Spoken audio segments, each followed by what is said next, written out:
Assalamualaikum warahmatullahi wabarakatuh. Kami di sini ingin mempresentasikan tentang penyakit dan kelainan pada sistem koordinasi. Perkenalkan, nama saya Akil Fazanafi. Nama saya Kelvin Sanjaya.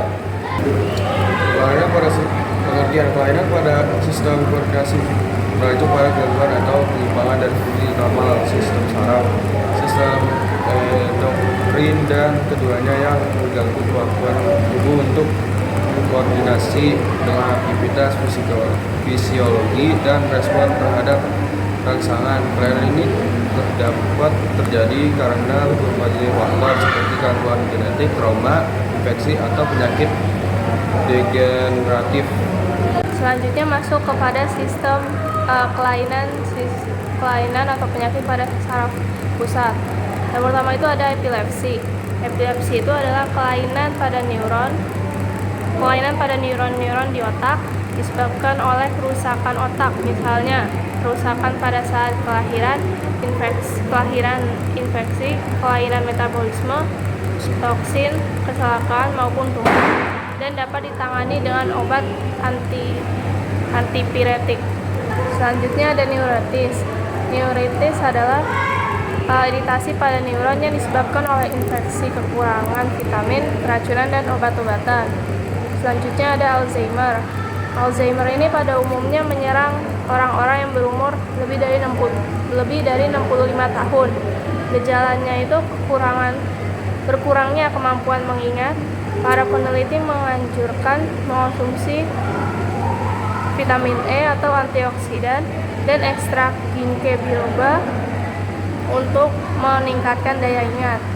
Selanjutnya kelainan multiple sclerosis atau MS. Ini adalah suatu kondisi yang dapat mempengaruhi otak di sumsum tulang belakang, menyebabkan berbagai gejala potensial, termasuk masalah penglihatan, pergerakan lengan atau kaki, sensasi atau keseimbangan. Ini adalah kondisi seumur hidup yang terkadang dapat menyebabkan kecacatan serius meski terkadang ringan. Selanjutnya, meningitis. Meningitis adalah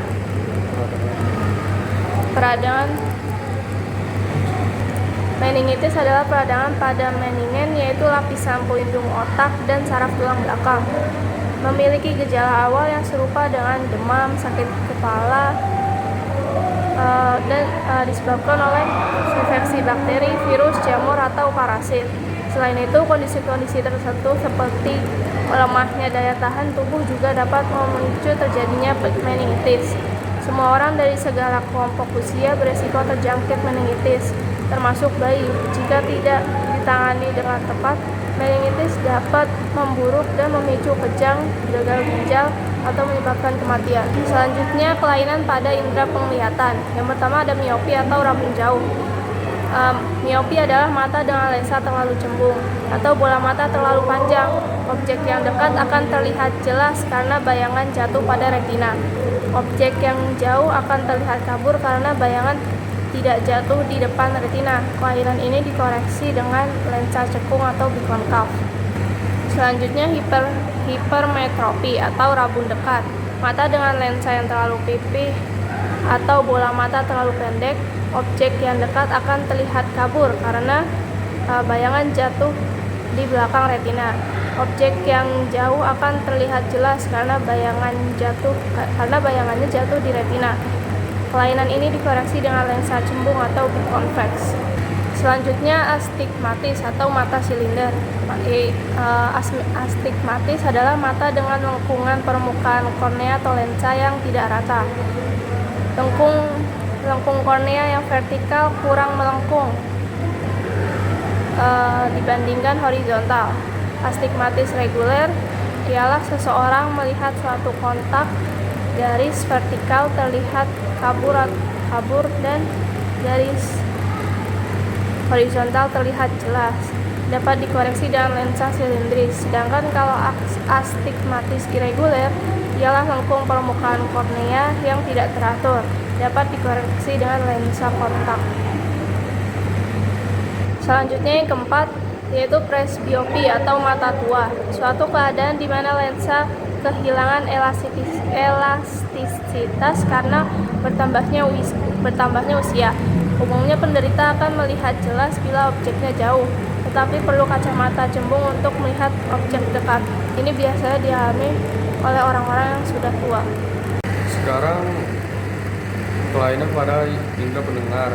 Tuli merupakan kehilangan pendengaran secara total atau sebagian. Ini bisa disebabkan oleh berbagai faktor termasuk genetik, pengeluaran bisingan tinggi, infeksi telinga, atau trauma fisik pada telinga. Gejala dapat dicakup kesulitan mendengar suara, kesulitan komunikasi, dan ketidakresponsivitas terhadap suara. Pengobatannya bisa melibatkan penggunaan alat bantu dengar, terapi bicara, atau operasi jika memungkinkan. Tuli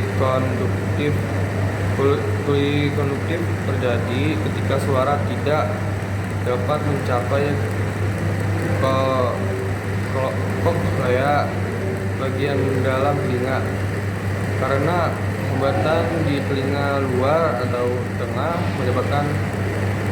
penyebabnya bisa termaksud penyumbat saluran pendengaran oleh volumen infeksi telinga tengah atau cedera pada telinga. Gejalanya mencakup pada telinga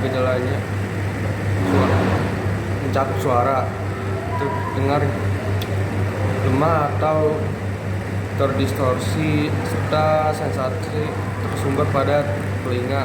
Pengobatannya dapat melibatkan pengangkatan serumen, pengobatan infeksi telinga, atau pemasangan terapi telinga. Sekian dari kami.